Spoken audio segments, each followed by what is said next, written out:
The masks was in response to an article I read in the National Geographic. I love the National Geographic magazine. I've read it my whole life. So the National Intrepid Center of Excellence for TBI and PTSD, Dr. Jim Kelly and his group up there, had an article published about the servicemen up there, and they did masks.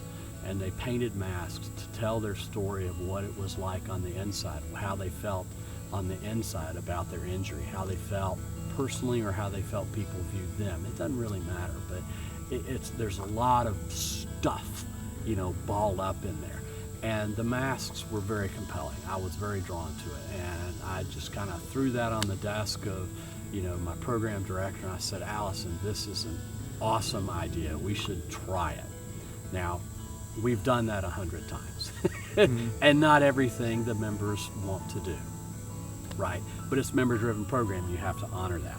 So we were just floored when we threw the idea out to the members that they just pounced on it. And they all, 100%, and you never see 100% participation, but it was 100% participation, excitement, enthusiasm, and pride for that project. So everybody wanted to do it.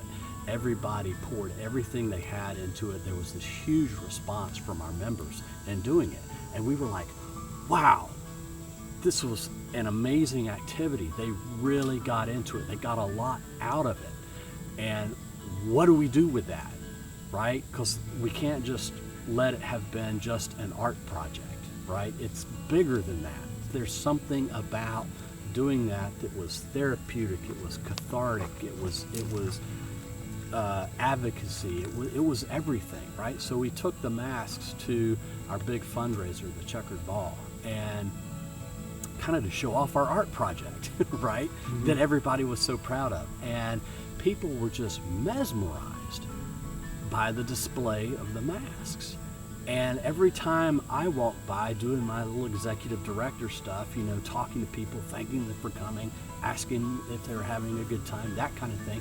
Every time I walk past the area where we had the masks, there were like 4 or 5 or 6 people staring at that wall of masks, reading the stories, totally silent, just enraptured and mesmerized by those stories.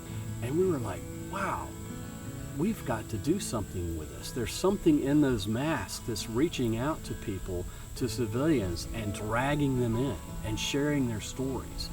And so that's how the Unmasking Brain Injury got started. We're like, here is something that can become potentially a wonderful tool of self-advocacy and awareness for people in brain injury across the region.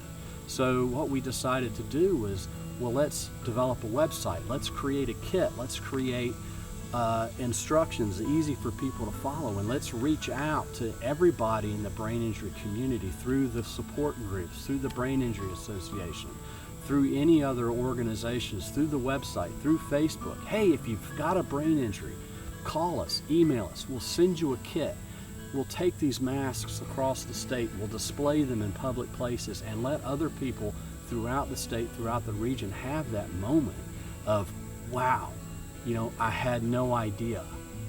I had no idea that somebody with a brain injury could do something that good. I had no idea that somebody with a brain injury could speak so eloquently about their difficulty. I had no idea that they were capable of thinking those kinds of thoughts. They're compelling, they're amazing, and they're mind-opening for people.